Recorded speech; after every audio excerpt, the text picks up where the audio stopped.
Okay. Yes, my name is Sarah, and I live just outside of Los Angeles. And so I'm in California, but I'm originally from the great state of Minnesota, so I understand the Canadian cold. Um, And Canadian nice, because there's Minnesota nice too. yeah, I do. And my divorce journey also started approximately 3.5 years ago, which is how Lisa and I connected up. Um, and I was entirely shocked to discover after more than 2.5 decades of marriage that my husband had been in a long-term affair for some time, and he had done an excellent job of keeping it secret.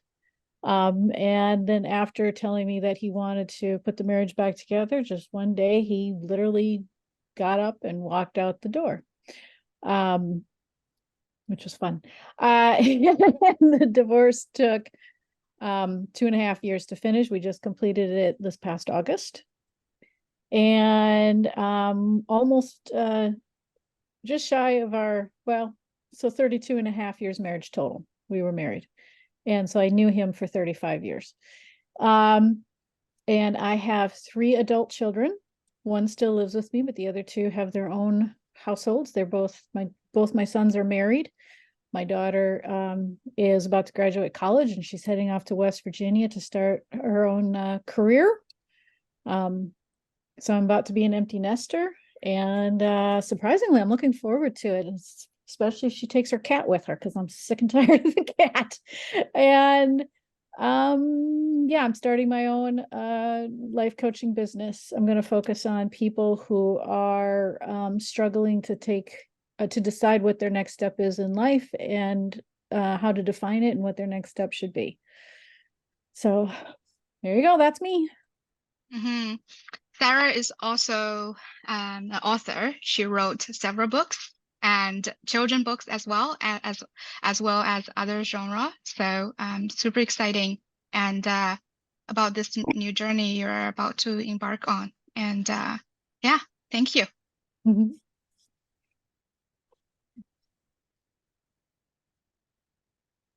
So who's next? I guess that'd be me. Hi, I'm Sean. I live in KW or Waterloo, Ontario. Pretty much been in and around Ontario most of my life. Haven't really gone outside that area. Interestingly enough, my divorce journey also started around 3 years ago. Mhm. Weird number of threes that's happening. Um, Highlights of it. It basically uh, started in earnest when there was some physical violence uh, in front of our 2 children, which resulted in kind of me moving out. It had escalated for quite some time into that kind of place. And it was just one of those kind of last straw type deals, which resulted in me becoming a single dad for 3 years. 2 small children, 7 and 5. uh, Without questions, I don't really know what else to say. Mhm. Mhm.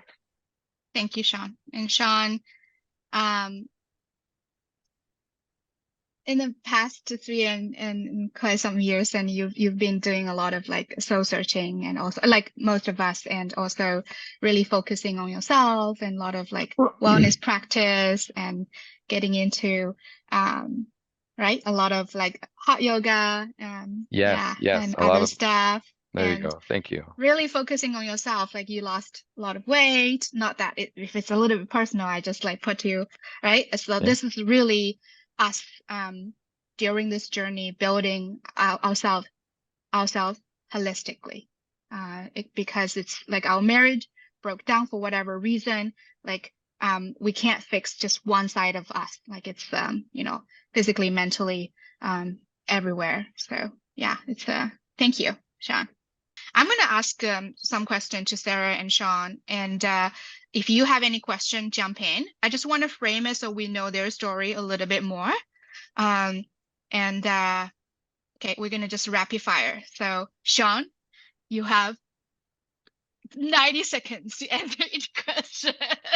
you want me to frame it. Okay. Ask, what was the tough, like hardest part of this whole journey? Well, that's kind of a loaded question. You got It's 90 seconds, buddy. oof. You asked me. Yeah, I know this is where I was worried, right? I need to come with prepared answers. I consider the hardest pieces to be categories, right? There's the actual separation when that happens. It's a big deal, you lose the big part of your life. I was married for 10 years, it's suddenly there's a big hole there, and figuring out how to live, um, having that sudden break, sudden change was a hard thing. But really, I guess the hard part was finding the right path to walk, the right journey, the right type of healing to work on, um, to actually bring results, because when that kind of stuff happens, you can go in so many different ways, try and fill the hole, or how you're going to fill the hole, or what you're going to do with your life, and my journey led me into some serious emotional and mental health work, discovery, and that figuring that out, that was what needed to be the most important part of my journey. That was the hardest part. Thank you. And I love that. That really shows that you did a lot of hard. Sarah, what about you? I know you have different challenges. Yeah, I would have to say if I gave one overall answer, the hardest part was also the thing that was the greatest reward, which was rediscovering who I am. Because when David walked out, we had already come through so many crushing blows together as a couple, including my health challenges. I am a disabled woman. And him walking out just as I was making headway with my health was the biggest crushing blow of all. The most painful thing that I went through. And my entire identity was wrapped around him. And so he took that with him. And I had nothing left. I had nothing left at all. I had nothing left financially, a definition of who I was, friends, family was at a great distance. The kids were reeling just as much as I was, feeling like my entire life was one gigantic lie. And the act of even attempting to rediscover who I was, just taking that first step was incredibly difficult. I calling my life coach, who Lisa knows very well, when talking to him, I was essentially hiding under my desk in my office, and in my home office where I write. And the very first challenge was just coming out from under my desk and learning how to pay my utility bills. And so I had to reevaluate absolutely every single area of my life. And I had to give myself patience and a lot of love and forgiveness, to take it slow so that I would do it as best as I possibly could. Yeah.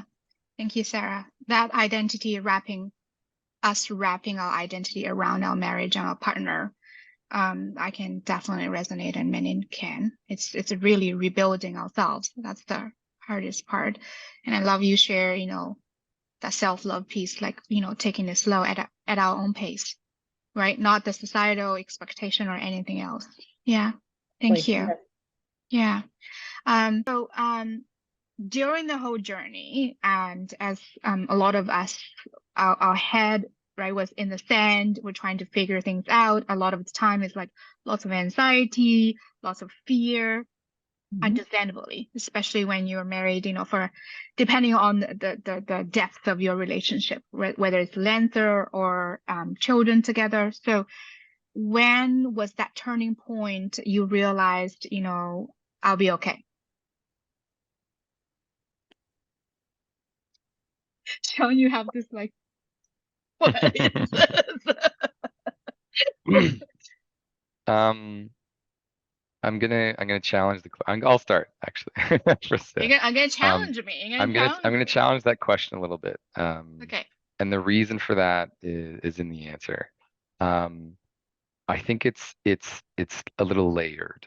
I'm not sure how to say this right well. It's more, there's no one moment of I'm gonna be okay. It's like a slow, it's like I've reached a certain place, and then now I feel like I'm more okay. And then more time passes, now I'm more okay. And then it's like it like layers on top of each other. There's no like singular moment, you know?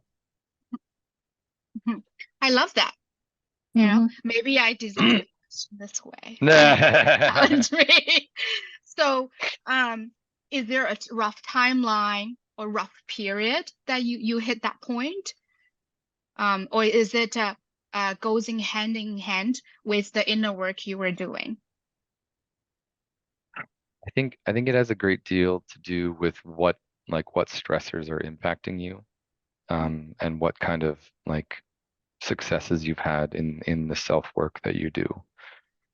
Because there's the breakup, there's the legal stuff, there's the financial stuff, there's the mental health stuff, there's the Parenting. logistics, the parenting, like Mhm. like everything all at once. That's crushing, that's debilitating, right? But making slow strides and finally reaching even just a soft resolution in any of them makes the load a little lighter, and I think that makes it your head be able to say to move towards a place to like it's like you only have so much mental energy you can put Yes. on any given Yep. thing, and when it's spread too thin, then everything is in chaos, right? So the more energy you have to put towards less things, the more okay overall you can feel, because it's not as crushing when, you know, lifting 3 heavy objects is a lot easier than lifting 20, you know. Yeah. Yeah. Yeah. Definitely. I think we can all resonate, and especially in our session too, is that the mental space is quite limited when our head is focused on the legal stuff or parenting, figure things out. It's quite draining. But when we can read that space slowly, it sounds like it's baby steps, right? You're not like arriving at a destination. It's like a constant work of baby steps that more space will be open. Yeah. Thank you. I think there is a point though where it becomes more deliberate. Like for example, I'd say the first year and a half to 2 years, um, all of the challenges I had to face were forced upon me by the situation. And so the first thing I had to learn how to do, as far as starting to feel like I was making headway, was learn to celebrate those small wins. That started off with things that I didn't have a choice. I had to face them. I had to deal with them. I would say though that the past year and a half of this 3.5 year journey, there was, even though I completely agree with Sean, it is layered, it is step by step. There was a significant change though when I got to a point where I was choosing what challenges I was going to tackle.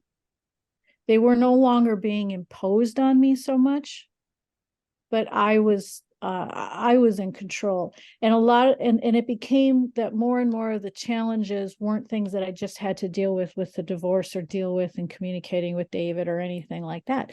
They would actually be things that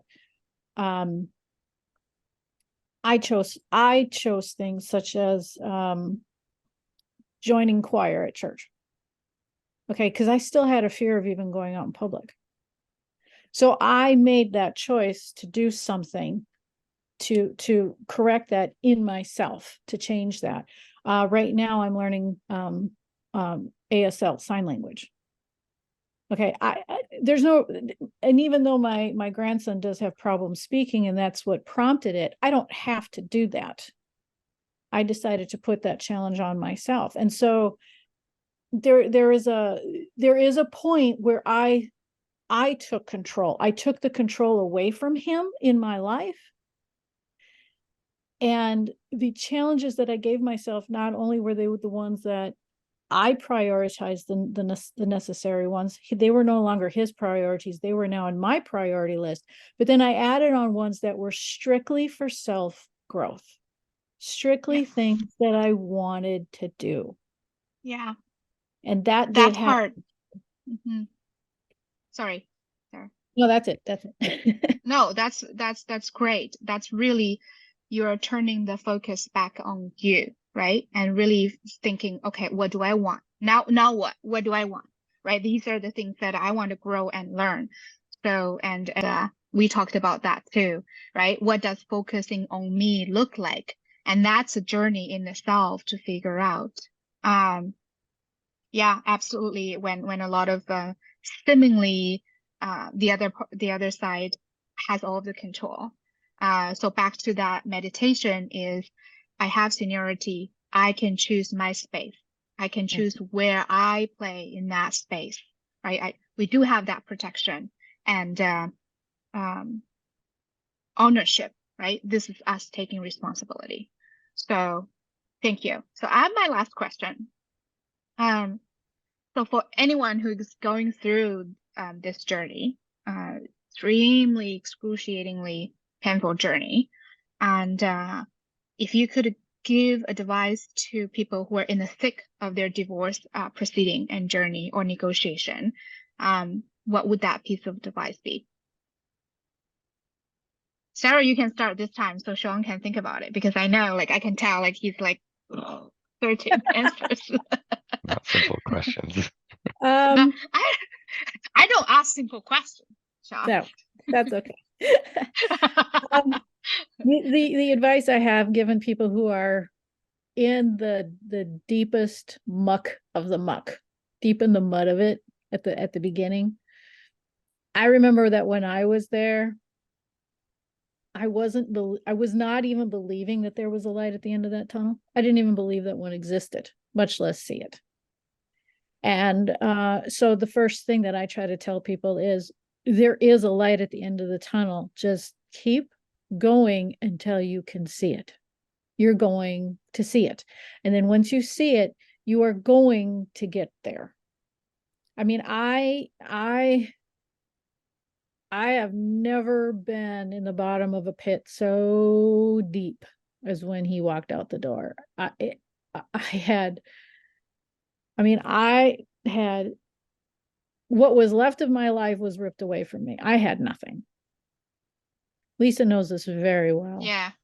I mean, the fact that how you faced all this, Sarah, is just so much strength.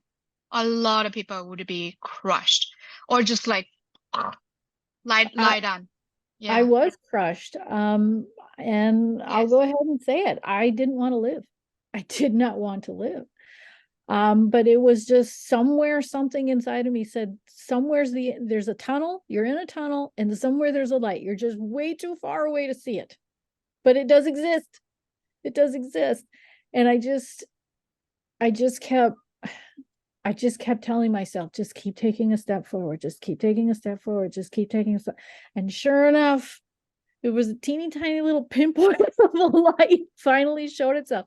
And I just kept making my way closer to it. Every time I had to read a legal document, every time I had to email my husband, still at the time, now my ex, every time I had to have a conversation with one of the kids, and every time I even went outside to take a walk with my earbuds in, listening to a podcast, taking a drink of water, as bizarre as simple as that sounds, just taking a drink of water. I chose to look at everything in my life. Is this helping me? And if it was helping me, it was a step forward. And if it was a step forward, it was a win. And I just kept doing that until the light was big and bright. And now I'm out of it. I'm not even in the tunnel. Yeah. I was also going to mention, Sarah, for your case, there is also the complexity of the religious background, right? What you believed in, and the the challenge in that front as well. So anyway, I just want to bring that. It's like different layers of Yes. the Yes. length of the marriage, you know, your situation, right? Like some level of disability, and then the shock, but also the religious, and yeah, it's a lot of challenges wrapped around it. Yeah, Yep. so thank you for sharing. Is that there is the light at the end of the tunnel, for sure. Yeah. And Sean, do you want to share? Yeah. Um, I think my answer has to be that, and you said in the thick of it, right? Mm-hmm. Yeah, I think my answer has to be that it's okay to just survive. Your body knows how to cope. Your body knows how to survive if you just let it. Right now, that's all that matters. Surviving, getting over the hump. It's okay. It doesn't, everybody, especially in the thick of it's going to have coping mechanisms that may not be the absolute best. That's a goal for after the hump, converting your coping mechanisms into stuff that is nurturing and is good for self-care. Whatever you've got right now, you use. You use to survive. Let the coping mechanisms that your body knows that actually work for you, let them work for you right now until the time comes that that can be something that you can work on later. Thank you. I love that. Survive first. Let's work on thriving. After a certain period of time. Thank you. That's so thoughtful, and definitely like speak from experience, I can tell. So thank you for sharing that. Yeah. And yeah, it's a hard journey. It's a hard. So thank you. When the other party um is not engaging in any type of form of healthy communication. When you have two little children, you have to really co-parent under that circumstance. Like, what advice or suggestion, or how did you overcome those? So I'd like to wrap your question into also all the stuff that Sarah was saying as well, because they're kind of hand in hand. I agree for the most part, kind of what was being said, and I want to reiterate, going into the whole giant monster that is redefining yourself is not something that's an after thing, right? If anything, right now, it would just be learning to listen to yourself. That's it, right?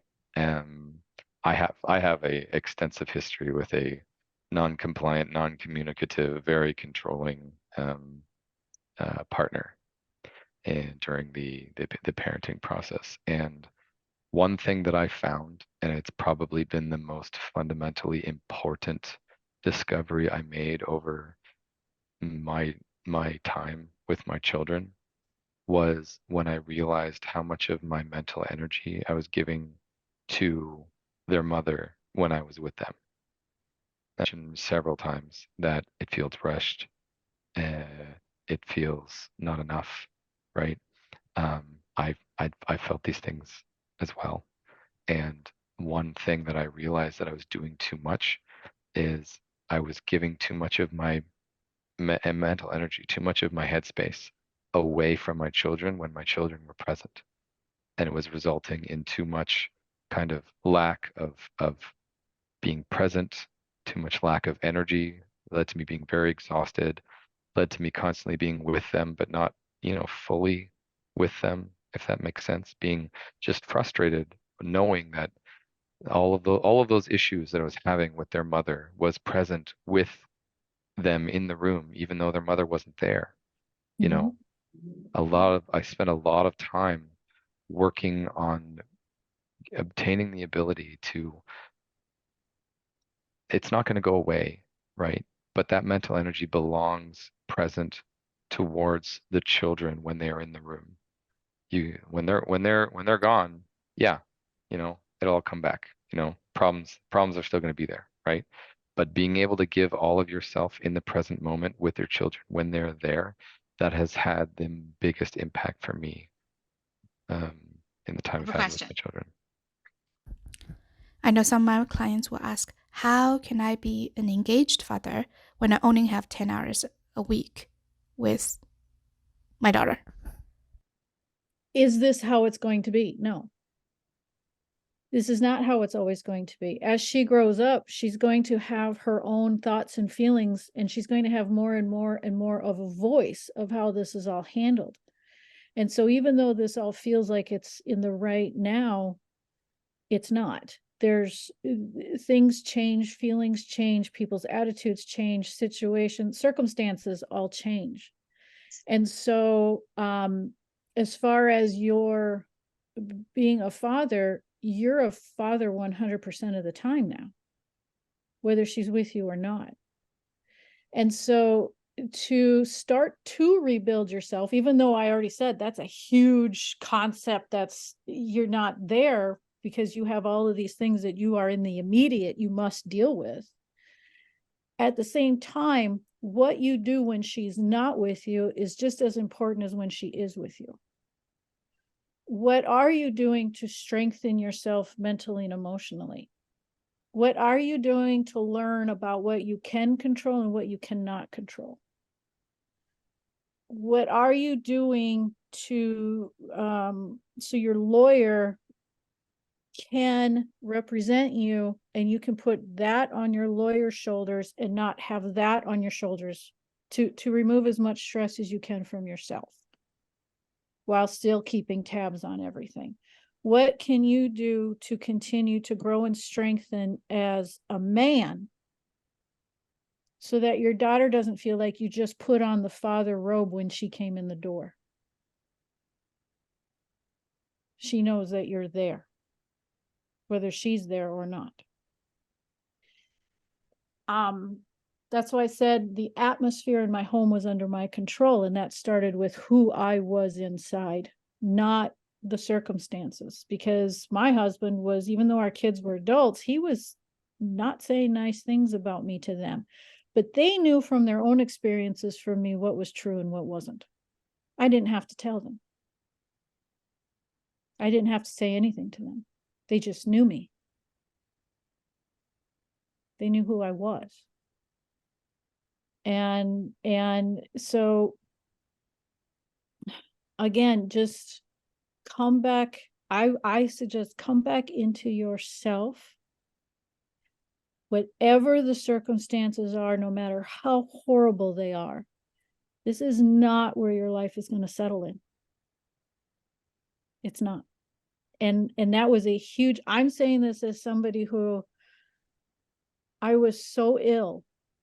I was so physically, mentally, emotionally ill that literally my friends who knew me 3.5 years ago that I run into now, they don't recognize me. I have to go up to people and say, you don't know who I am? Because I've changed so much over these last 3.5 years because I just worked so hard on what I could work on. And I learned to just let things be on what I could not work on. I just accepted. I just accepted when things were bad, what was bad was going to be bad. And what was good was going to be good, was going to be coming from me.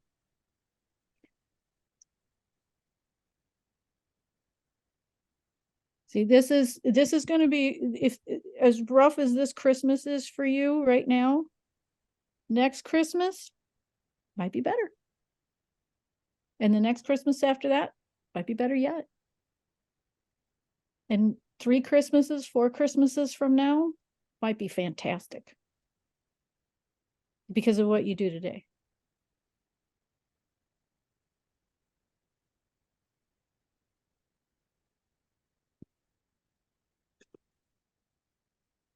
Just the one thing I had to remind myself all the time is that how it is right now is not how it's going to be. Things don't stay stagnant. Things change. Start basic, though. Start basic. I think Sarah's sharing one thing that I know you were in deep thought when she said this, is that the other party probably said tremendously amount of whatever they wanted to say, right? Negative, likely in this situation. I know we should, in our conversation that it's the case in your scenario as well. But when the kids, right? And she talked about how she managed and really focused on the atmosphere she can create with her kids. And they're all adults now. They're all adults, right? And from their own experience, and they know the truth, right? So I know that, there's a lot of concern about you, like how confusing it is for your daughter because she's so young. But even at that young age, she knows. And we can't take light of that because it's so important. And more so that the work we do on ourselves, right? When we're not with our children, and because it comes through, right? And this is us create that whole experience for them, but also for ourselves. So I just want to really point that out, and because I know there's a similar experience you're experiencing now. And so yeah, I thank you, Sarah. That was beautiful. Yeah. And Sean, I know I'm coming to you because I know in this whole experience, regardless which side we are, where we are, I know men and women are a little bit different. So I just really want to hear your thoughts and your experience. And I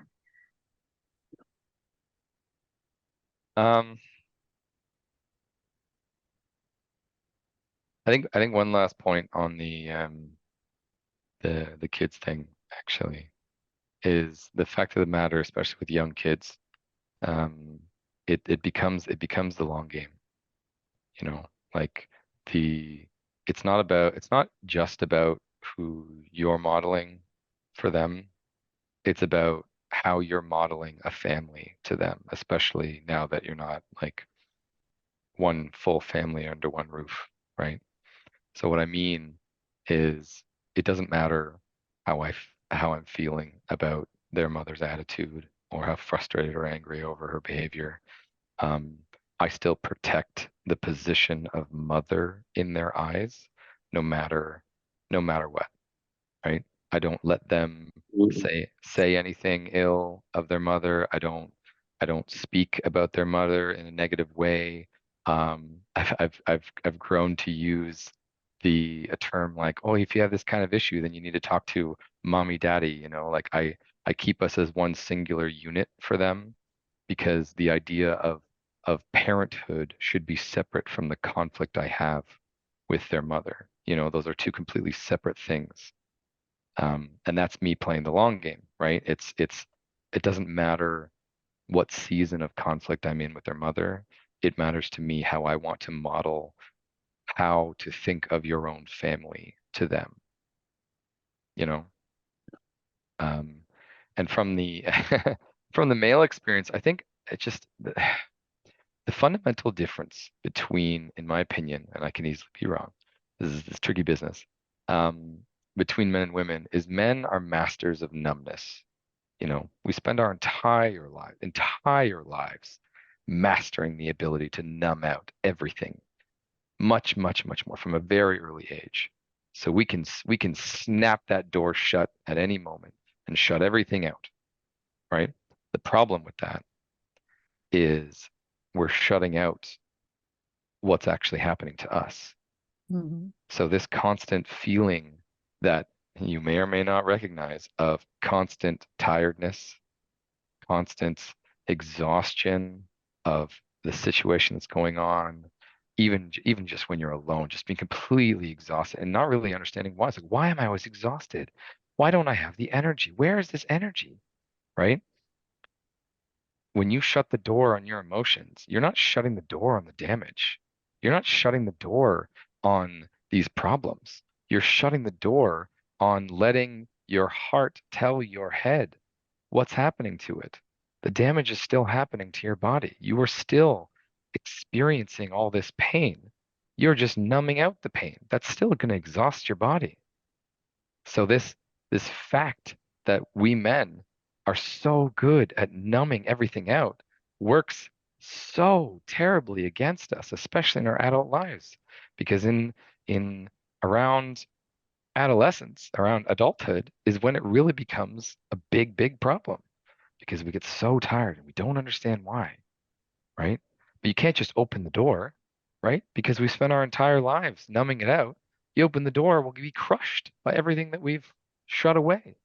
So what's the answer? What do we do? That's the little work that we're talking about. That's that how to eat an elephant. That's the tiny pieces. You can't just open the door anymore. We've screwed ourselves over without even wanting to in our in in our adulthood. We can't just open the door anymore. So we have to find a way to slowly open the door. And that's the self-work. That's the rebuilding. That's the redefining. It's a very long and slow process. And you have to find a piece, any piece, to just pick it. It can be the smallest piece ever, but you need to slowly move towards not numbing, choosing not to numb in a way that won't destroy you, in a way that won't kill you, because there are moments, and everybody has those moments, where you feel it. You can feel it, that if you don't numb it right away, that you feel like you might even die, that it's so deep, it's so powerful, that it's just being crushed by an ocean of heaviness. And those are the moments, yeah, absolutely. You snap that door shut and you become super numb. That's the thing that's making you unable to just open the door fully. And that's the work, that's the progress. On the other side, the years later, the healing, you don't have to shut the door anymore. You don't have to numb down. You can celebrate not numbing. You can celebrate having access to all these things that are causing you this exhaustion, all these things that are causing you this pain. That's the mental work that's in front of you, but it's so worth it. It's so worth it, because when you can finally do it, all that heaviness, all that baggage that you carry that you may not even know you have, not only can you see it, you can finally put it down. You can wake up in the morning and not be completely exhausted. You can walk out in the day and actually enjoy being outside. You can have enough mental focus and mental presence to enjoy the beauty of nature, to just be outside. I've never done that before. All the consequence of being masters of numbness, of being a man, an adult that hasn't done the work, it's crushing, and it will destroy you, especially in this process, if you don't start taking tiny little pieces. And the only work you have to do is find one small thing. What can I do? Anything. Doesn't have to be big, just something. Get the ball rolling and let the ball get bigger and bigger. And I would like to please add journal, keep notes, because Diary, it's journal, going to be an incredibly slow process. And there are going to be times when you're going to feel like I'm not making any progress. But if you've kept notes, you can look back periodically and go, oh, wait, I did make progress. I did grow. And then that will actually create momentum. And after a long time, it'll happen where you'll actually, your growth will happen faster, but it's got to happen when it's ready. You can't push it. You can't force it. Thank you for sharing, Sean. And I'm just going to let that message sink a little bit. I know it's a lot. I think Sean was also speaking not chatty, but also to all the men out there. And as he speak, I was like, okay, I really need to take notes, right, to think about my son, because our society really cultivates that environment for men to fulfill this provider role, right? And so a lot of times we have to just pick things up and do things, and and not really pay attention to our emotions or well-being. So I was also thinking, Sean, can you call my ex actually? That's what he needs to hear. So, now but joking aside, thank you so much for sharing. I think that comes with a lot of humility and thoughtfulness. So I wonder, so specifically in communication, when the other party is not engaging at all, or every time you communicate, you feel like there is this contention or a potential conflict. Like this is part of the toughest part when seemingly like both sides should be on the same page, you know, especially when parenting are involved. Right, we're not. When it comes to whether there is a war or there is just a lot of anger, like where we cannot pinpoint, like, damn it, why are you angry at me, or for what reason? Do you have any suggestion there, especially when you are in the thick of the legal process? Like how did you come about that? Like how did you deal with the situation when your ex is in high conflict and with a lot of anger? Yeah. It's a question for me. Sure, Sean, you start. I mean, you know, Oh, if you sorry, don't I thought mind, that you was the can. question. No, you can start, Sean. And I want, like, you can even give some, if you don't mind, like how the situation is for you. You're not dealing with some simple situation here. I know you're talking a lot of big picture. It's difficult, right? Even when you are in a regular cadence of parenting or time already, and it continues to. It doesn't mean that the challenge goes away right away in terms of communicating with the other side. And how did you find peace in that front, on that front? I would say it comes back to kind of the idea of control and the idea of headspace. You can never control the people. You can't control what they do. You can't shame people. You can't argue with them. You can't harass them. You can't anything. You can't control the people. All you can control is yourself. And the fact of the matter is people are going to do what they're going to do. They might be spiteful. They might be manipulative. They might go out of the way and try and hurt you. You might feel like they are. It doesn't matter. It ultimately does not matter what their intentions are. It doesn't matter what their actions are, because again, you can't control it. You just can't, right? The only thing you can control is yourself. The way not only you choose to act, but also the way you choose to think about your actions and others' actions, right? Bottom line, if they don't want to speak, they don't want to communicate, you can't make them. You know, the only thing you can do is make the best choice within the realm of the options that you have, the realm of control that you have, which is really only you. I'm in a position where I'm in a complete zero contact state with them. They refuse to talk to me, and I can't have a single conversation with them without it devolving into some sort of argument. So the place I've come to, it's not necessarily going to be the same as yours, obviously, but the place I've come to is I've done work. I've released a lot of these baggage that I have, but they may not have. And however true that is, I've chosen to decide that if I let time pass, that's what's what's gonna be necessary for anything other than what's happening now into the future, right? The only thing I can control is me. The only thing I can control is my mental health and my well-being. And the only way that I can make sure that I'm being taken care of is to not be trying to fight for some change, not trying to be frustrated over the current circumstances, to minimize their residence in my own head, to give them less space, less of my time, less of my day, less of my world.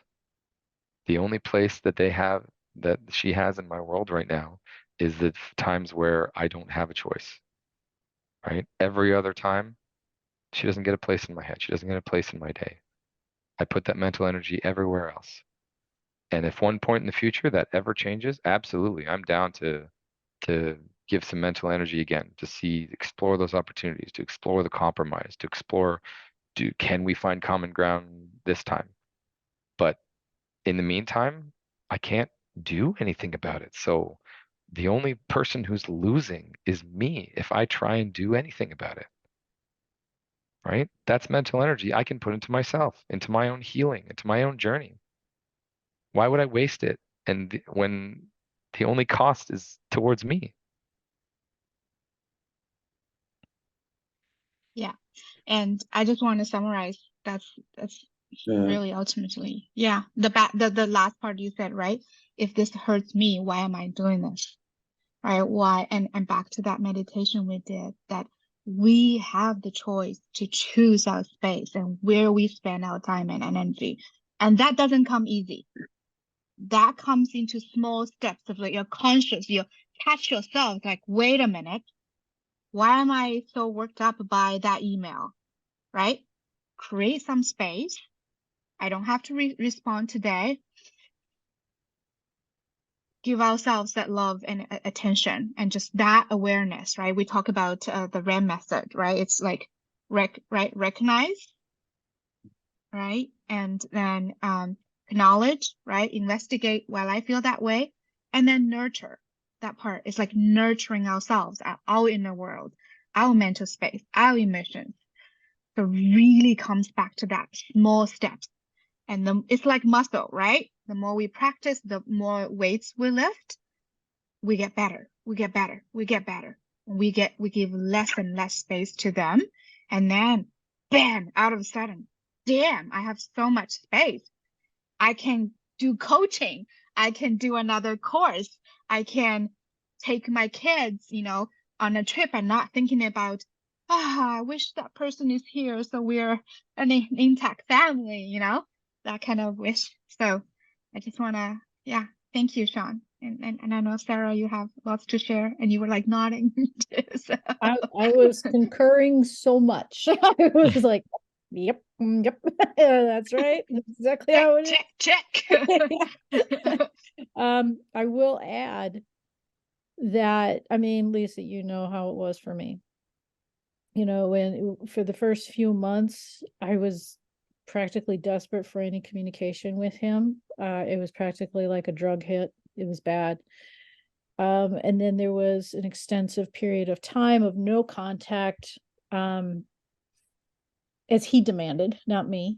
He demanded no contact, and I was very upset about that. That ended up being an unexpected blessing for me. That period of no contact that he forced on me was actually a time of the greatest jumps in my healing. Then when he started initiating contact again, I had rules for it that I worked with the coach that Lisa and I both know. I worked with him on what those rules were for communicating, and they were I only initiated or responded communication if necessary. If it was not necessary, I didn't do it. I did not ignore him. If he did initiate, or if there was something that needed to be communicated, I did it, but only if necessary. And then when I did, I was short, to the point, did not elaborate, left emotion out of it, completely very professional business attitude with it, and let's just get it done and out of the way. And or as we would say, strong, calm, and gentle. And boundaries, I kept as tight as I could, boundaries around myself, and those boundaries thankfully got stronger and stronger as time went by. And now we're to a point that he's still very uncomfortable being around me. I'm completely comfortable being around him. This time period of difficult communication, if you can create good boundaries around yourself for exactly the reasons Sean said, this was for what he could control, his own headspace. Same with me. I was controlling what I could control, which was myself. summarize what Sean and Sarah said as like, ultimately, I mean, it's hard because every time when I'm in a session with my therapist or everything, just even now, talking about, you know, relationships with everyone around me, it comes back like, damn it, it's me I have to work on. Like, because Yeah. what else? Like, there is no option, right? Like, I get angry. It's like, damn, it's not the other person. It's me. I have to, like, maybe, you know, the other person have all of the issues in the world. They do, right? And we can see it. And even my therapist would say, oh my God, da, da, da, da, da. But ultimately, it comes back to us. So, thank you so much, Sarah and Sean. Oh, it's so beautiful. And I'm so thankful for your time.